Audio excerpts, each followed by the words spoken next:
136 Dia begitu kesal sehingga dia hampir kehilangan amarahnya.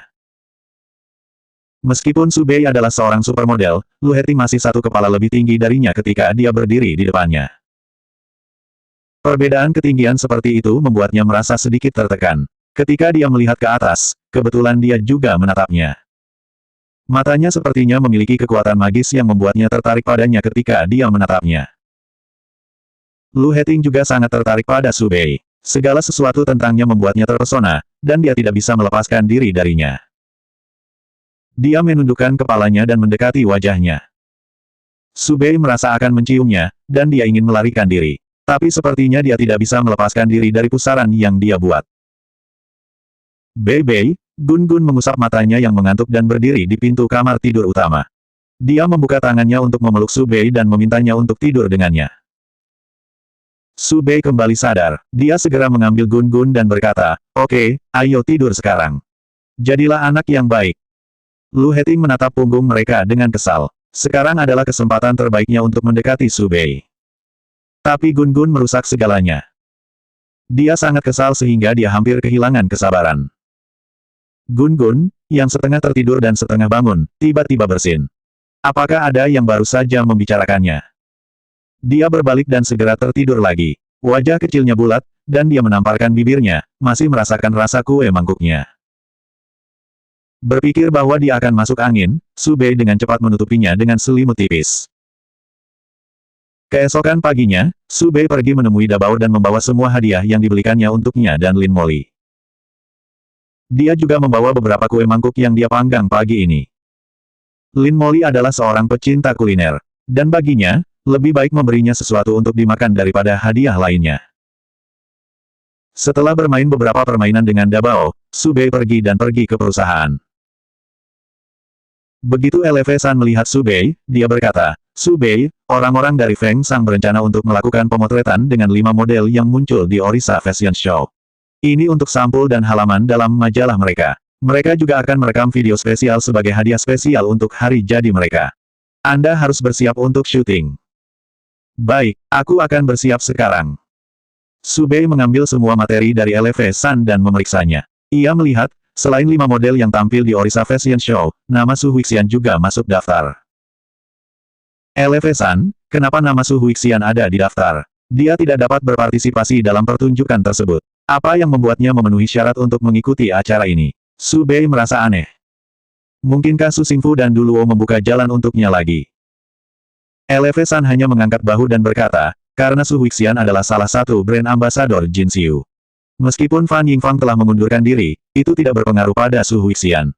Selain itu, Qiu Minxuan telah memuji dukungannya, mengumumkan bahwa penjualan Jin Xiu telah melonjak karena dia. Dia juga menghabiskan uang untuk menjadikannya trending topik di Weibo. Kini, publik merasa kemampuannya diakui kembali. Jadi Feng Sang membuat pengecualian dan mengundangnya syuting untuk edisi hari jadi. Su Bei membuka Weibo-nya. Dan seperti yang diharapkan, berita tentang Su Huixian sebagai duta Jin Xiu menjadi trending topik. Perusahaan hiburan Qian Yu dan Qiu Minxuan membeli sebagian besar halaman depan Weibo untuk mempromosikan dukungannya. Nama Su Bei tidak disebutkan dalam promosi tersebut. Hanya iklan cetak dan video Su Huixian yang dirilis. Qiu Minxuan juga merilis serangkaian data yang menunjukkan bagaimana keseluruhan penjualan Jin Xiu meningkat 100% setelah Su Huixian menjadi duta merek mereka dibandingkan dengan periode yang sama tahun lalu. Karena Jin Xiu tidak memiliki toko di negara es, pakaian mereka hanya dijual di tempat-tempat tertentu di Eropa dan Amerika Serikat. Jadi orang-orang yang tidak mengetahui kebenaran berpikir bahwa Su Huixian memiliki pengaruh yang sangat kuat, dan dia telah membuktikannya dengan fakta. Mereka percaya bahwa dia dikenal luas bahkan di pasar internasional. 137 Bei terus bergerak, dan Bei akan selalu bersamanya. LV San berkata dengan nada meminta maaf, "Maaf, Su Bei. Qiu Minxuan menggunakan metode ini untuk mempublikasikan Su Huixian terlebih dahulu. Jadi ketika saya mengajukan dana publisitas dari perusahaan, mereka menolak aplikasi saya. Mereka mengatakan bahwa saya hanya akan mengulangi jenis publisitas yang sama. Kali ini, saya tidak punya cara untuk mempublikasikan Anda dalam skala besar." "Tidak masalah. Lagi pula kita akan dibayar. Itu sudah cukup." Su Bei sangat berpikiran terbuka. Dia tahu bahwa itu bukan salah LV San. Su Xingfu dan Du Luo memiliki hubungan yang kuat di perusahaan. Meskipun LV San luar biasa, dia hanyalah seorang agen dengan kekuatan yang tidak terlalu nyata. Bagaimana dia bisa bersaing dengan Su Huixian, yang didukung oleh dua keluarga? Melalui kerjasama ini, LV San sangat mengagumi Su Bei. Su Bei tidak terburu-buru, sombong, atau kasar. Selain itu, dia selalu memiliki beberapa rencana dalam pikirannya dan dapat memikirkan cara untuk memecahkan masalah. Karakter seperti itu sangat langka di industri hiburan. Lu Heting sedang dalam suasana hati yang buruk kemarin, tapi dia merasa baik hari ini. Dia tidak mengambil istirahat 2 hari seperti yang disarankan Lu Weijian. Kemarin, amarahnya telah dibubarkan oleh penghiburan Su Bei. Dia bahkan membuatkan beberapa kue mangkuk untuknya untuk sarapan. Dia bersinar, dan wajahnya yang sudah tampan menjadi lebih tampan. Saat mengikuti di belakang Lu Heting, Lu Weijian berpikir, apa yang terjadi antara saudara laki-laki saya dan istrinya? Saya tidak percaya betapa dia telah berubah. Haruskah saya juga pergi kepadanya dan meminta nasihat? Lu Weijian, ikutlah denganku, Lu Heting tiba-tiba berkata. Lu Weijian mengikuti dengan riang. Kemudian dia berdiri di depan Lu Heting. Saudaraku, apa yang kamu makan hari ini? Mengapa suasana hatimu begitu baik? Kue mangkuk, jawab Lu Heting datar. Kue mangkuk merek apa yang kamu makan? Mereka sangat luar biasa. Lu Heting memasang ekspresi penuh arti di wajahnya. Tapi dia tidak repot-repot memberitahu Lu Weijian. Sebaliknya, dia mengeluarkan ponselnya dan berkata, bagaimana cara mendaftar di Weibo? Biarkan saya membantu Anda. Lu Weijian dengan patuh mengambil ponsel Lu Heting dan mulai membuat akun untuknya. Lalu dia bertanya, saudaraku, kenapa kamu ingin memiliki akun Weibo? Bukankah Anda tidak menyukai hal-hal ini sebelumnya? Nama akun apa yang ingin Anda gunakan? Lu Heting mengambil kembali teleponnya dan mengetik, Beike, yang berarti, kulit. Namun sayangnya, nama tersebut sudah diambil oleh seseorang, jadi dia menggantinya menjadi, Beike 001. Carikan saya gambar kerang terbaik sebagai gambar profil, perintahnya. Mengapa Anda menginginkan nama ini? Namaku adalah pendekar pedang tak terkalahkan. Sangat sombong, bukan? Kedengarannya sangat mengesankan. Yah, kamu kekanak-kanakan. Saudara, Lu Weijian berteriak dengan tidak senang dan dengan cepat menyelesaikan pembuatan akun Weibo Lu Heting. Kemudian dia tiba-tiba menyadari sesuatu. Oh begitu, Bei terus maju, dan Beike akan selalu bersamanya. Pantas saja Anda ingin dipanggil Beike. Nama istrimu adalah Su Bei. Bukankah dia yang muncul di Orisa Fashion Show baru-baru ini? Rasa bangga di wajah Lu Heting menjelaskan semuanya. Lu Weijian menepuk keningnya. Oh ayolah, mengapa Anda tidak memberitahu saya sebelumnya? Aku seharusnya ada di sana juga. Dia mencari video dari Orisa Fashion Show dan sangat menikmati menontonnya. Dia bergumam, ya ampun, lihat kakinya yang panjang. Dan pinggangnya yang ramping. Lu Heting memukul kepala Lu Weijian dengan keras, dan Lu Weijian menahan diri. Setelah menonton video tersebut, dia masih terlihat tidak puas. Jangan menontonnya lagi. Model di Orisa Fashion Show mengenakan pakaian yang sangat sedikit, tidak terkecuali Su Bei. 138 Siapapun yang bernama Dabao adalah musuhnya. Lu Heting tidak ingin orang lain melihat tubuh wanitanya. Tapi Su Bei adalah seorang model. Dia menghormati pekerjaannya, dan dia tidak ikut campur dalam urusan pribadinya. Namun, dia melihat terlalu banyak kekaguman di mata Lu Weijian. Bagaimanapun, Lu Weijian tampak seperti sedang mengamati tubuh wanita. Dia tidak akan pernah membiarkan Lu Weijian melanjutkan. Kamu sangat sombong. Lu Weijian dengan enggan mematikan video itu. Kemudian tiba-tiba, dia teringat sesuatu. Dia berkata kepada Lu Heting, saudaraku, bantu aku memainkan ini. Dia masuk ke game menggunakan nama penggunanya, pendekar pedang tak terkalahkan. Tapi dia dikalahkan berkali-kali oleh seseorang bernama Dabao. Lu Weijian adalah salah satu dari 10 pemain teratas dalam game ini. Tapi dia selalu kalah dari seseorang dengan nama yang ketinggalan zaman. Lu Heting ingin mengabaikan Lu Weijian pada awalnya karena dia sedang tidak ingin bermain-main. Tapi dia tiba-tiba melihat bahwa nama lawannya adalah Dabao. Dia ingat hari itu ketika Su Bei memanggil nama ini, mengira dia adalah Dabao dan menciumnya.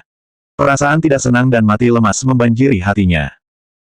Saat dia mengambil ponsel Lu Weijian, tubuhnya langsung dipenuhi dengan aura pembunuh. Dia terlihat sangat agresif sekarang. Siapapun yang bernama Dabao adalah musuhnya.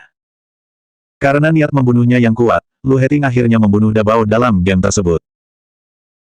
Aduh, kamu luar biasa. Anda menang atas musuh bebuyutan saya. Lu Weijian, yang berdiri di samping, tersesat dalam kekaguman. Di rumah, Dabao mematikan komputernya. Untuk pertama kalinya, dia dikalahkan oleh pemain bernama Invincible Swordsman. Sepertinya lawannya tiba-tiba berubah menjadi orang yang berbeda. Orang yang dia lawan barusan memiliki indeks kekuatan tempur yang sangat tinggi. Itu sangat menarik. Su Bei memasuki lokasi syuting Feng Sang. Supermodel lainnya semuanya ada kecuali Su Huixian.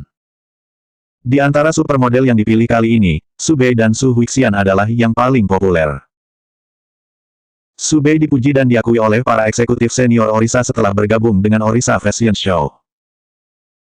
Su Huixian, sebaliknya, telah menjadi pencarian panas beberapa kali. Dan sekarang, semua orang tahu bahwa penjualan Jin Xiu melonjak karena dia adalah duta merek mereka. Mereka mengira dia sangat mampu meningkatkan penjualan suatu produk. Bahkan untuk pemotretan ini, Feng Sang telah menunjuk Su Huixian sebagai pusatnya. Mereka berharap penjualan majalah mereka juga meningkat seperti pakaian Jin Xiu. Su Huixian akan segera datang. Saya membutuhkan Anda semua untuk bekerja sama dan bekerja dengannya, perintah fotografer itu. Kedatangan Su Huixian yang terlambat tidak membuat semua orang tidak senang. Sebaliknya, semua orang menunggunya dengan sabar dan santai. Su Huixian sangat sibuk dengan pekerjaannya, jadi normal baginya untuk datang sedikit terlambat. Iya, saya mendengar bahwa Jin Xiu telah membuat banyak iklan cetak karena dia sangat populer. Semua orang saling berbisik. Lihat, ada mobil sport yang datang. Su Bei juga mengikuti pandangan semua orang untuk melihatnya. Sebuah mobil sport Lamborghini yang keren dengan lampu yang menyilaukan berhenti di depan semua orang. Mata semua orang dipenuhi dengan kekaguman. Lihat, Tuan Luo secara pribadi mengirim Huixian ke sini. Saya mendengar bahwa Lamborghini ini adalah edisi terbatas dan bernilai beberapa juta yuan. Oh, Tuan Luo sangat perhatian. Hanya Su Huixian yang pantas mendapatkan pemuda tampan dan kaya seperti Tuan Luo. Di bawah tatapan kagum kerumunan, Luo keluar dari mobil lebih dulu. Kemudian dia berjalan ke sisi lain dengan hati-hati dan membuka pintu untuk Su Huixian. Bab 139. Apakah dia pikirkan dia bisa menang? Su Huixian memegang lengan Luo dan keluar dari mobil dengan sepatu hak tingginya. Meskipun dia mengenakan sepatu hak tinggi, dia masih sedikit lebih pendek dari Luo. Jadi itu membuatnya terlihat lebih luar biasa. Kehadiran mereka telah menimbulkan suara kekaguman dan kecemburuan yang tak terhitung jumlahnya. Halo, Tuan Luo, Huixian. Fotografer itu datang dan menyapa mereka dengan hangat. Su Huixian berkata dengan lembut, saya minta maaf karena saya sedikit terlambat. Kami terjebak dalam kemacetan lalu lintas. Ya, benar, kami belum memulainya. Orang-orang lain di sekitar juga buru-buru mengatakan bahwa mereka tidak keberatan sama sekali. Su Huixian memandang Su Bei, yang berdiri di sudut jauh. Dia tahu bahwa Su Bei sengaja menghindari perhatian publik. Semakin dia dan Luo menunjukkan kasih sayang mereka, semakin jauh Su Bei dari mereka. Luo, kamu bisa kembali dulu. Anda tidak perlu menemani saya di sini. Su Bei juga ada di sini, dan dia pasti merasa sedih saat melihat kami bersama. Selain itu, dia tidak melakukannya dengan baik dalam dukungan Jin Xiu, kata Su Huixian lembut dengan sedikit perhatian dalam suaranya. Luo melihat ke arah Su Bei, berpikir bahwa Su Huixian sangat perhatian dan bijaksana. Dia mengangguk dan berkata, oke, aku akan kembali dulu. Dia kemudian berbalik, masuk ke dalam mobil, dan pergi. Mata semua orang mengikuti mobilnya sampai keluar dari pandangan mereka. Mereka menarik pandangan mereka tetapi tidak bisa menyembunyikan rasa iri di mata mereka. Fotografer mengarahkan semua orang untuk memulai pemotretan. Huixian, mohon berdiri di tengah model lainnya. Yang lainnya, tolong bekerja sama dengan Huixian. Tidak ada yang keberatan dengan pengaturannya. Tentu saja, Su Bei juga tidak mungkin memberitahu orang lain di depan umum bahwa dialah yang membuat penjualan Jin Xiu melonjak. Sampai saat ini, Jin Xiu belum merilis data resmi mereka. Dia hanya mendapatkan data yang dia miliki dari sumber yang berbeda. Jadi jika dia membuatnya diketahui semua orang, orang lain hanya akan berpikir bahwa dia mencoba mencuri perhatian dari Su Huixian. Su Huixian tersenyum. Terima kasih, semuanya, atas bantuan dan kerjasamanya. Adalah tugas kami untuk bekerja sama denganmu. Meski kamu tidak bisa tampil di Orisa Fashion Show karena sakit, kita semua tahu kamu memenuhi syarat, ujar salah satu model bernama Luo Li. Su Huixian mengerucutkan bibirnya dan tersenyum. Peluang kerja di Jin Xiu dan Feng Sang menutupi ketidakhadirannya di Orisa Fashion Show. Su Bei, bisakah kamu berdiri di samping? Teriak sang fotografer. Sebenarnya, dia menemukan bahwa jika Su Bei berdiri di samping Su Huixian, auranya benar-benar membanjiri Su Huixian.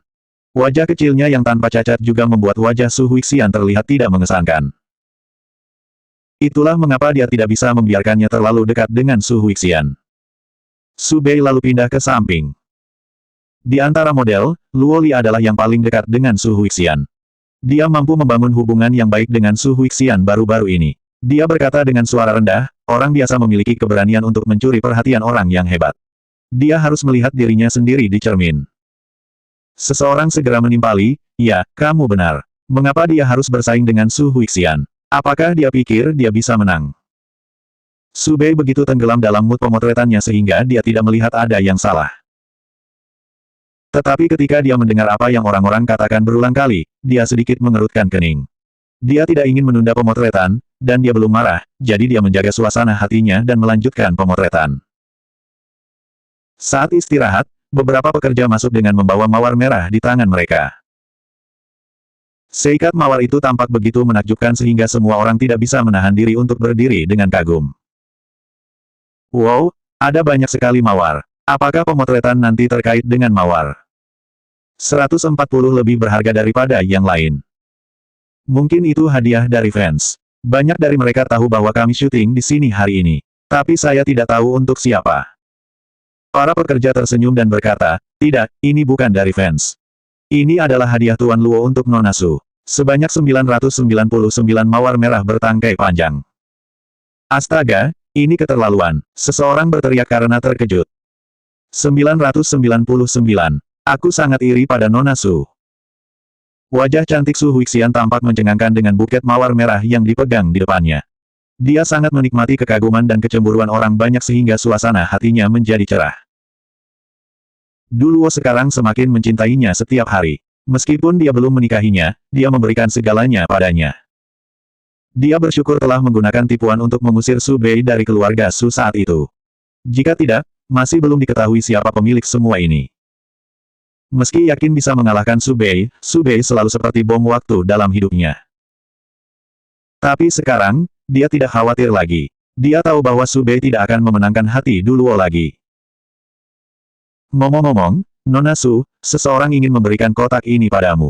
Setelah memberikan bunga kepada Su Huixian, seorang pria menyerahkan sebuah kotak kecil kepada Su Bei. Su Bei menerimanya dengan bingung. Dia tidak tahu siapa yang mengirimkannya. Berdiri di samping, Luo Li tidak bisa menahan senyum dan berkata, Su Bei, dari siapa? Buka dan lihatlah. Betul sekali, buka, dan mari kita lihat apa yang ada di dalamnya. Yang lainnya juga mulai mendesak Su Bei untuk membuka kotak itu. Beberapa dari mereka hanya ingin tahu, tetapi beberapa memiliki niat buruk. Su Huixian juga ingin tahu apa yang ada di dalam kotak itu dan siapa yang mengirimkannya kepada Su Bei. Su Bei membukanya dengan santai dan menemukan gelang di dalamnya. Itu terbuat dari cangkang dan tidak terlihat terlalu menarik. Tapi baginya, itu cukup bagus. Dia menyentuhnya dengan lembut dan merasa itu sedikit dingin, seperti batu giok. Sepertinya gelang yang terbuat dari cangkang, kata seseorang. Su Bei tersenyum dan berkata, mungkin dari salah satu penggemarku. Penggemarnya menyebut diri mereka Bei ke online, yang berarti Shell. Jadi masuk akal jika kipas itu mengirimkan gelang kerang padanya. Luo Li mendengus dan tertawa. Mengapa penggemarmu mengirimimu kerang? Tidak ada gunanya. Ada kerang di mana-mana di samping laut. Penggemar Anda memberi Anda hal yang biasa. Betul sekali. Tidak ada yang istimewa. Beberapa orang juga tertawa. Su Huixian menjadi populer baru-baru ini, dan ada dua keluarga terkemuka di belakangnya. Saat ini, Dia Yi, dan sebagian besar orang di sini berhubungan baik dengannya. Su Bei, di sisi lain, hanyalah seorang model yang muncul begitu saja. Jika dia tidak berpartisipasi dalam Orisa Fashion Show, tidak ada yang akan peduli padanya sama sekali. Jadi ketika orang-orang di sekitar mendengar bahwa Su Bei menerima gelang cangkang, mereka semua mencibir dengan jijik seolah-olah itu adalah sesuatu yang tidak dapat dipresentasikan. Su Bei tidak keberatan diejek oleh orang lain. Tapi dia tidak tahan bahwa penggemarnya diejek. Penggemarnya mencintai dan mendukungnya. Sekarang mereka ditertawakan oleh orang lain, dia merasa itu tidak bisa ditoleransi.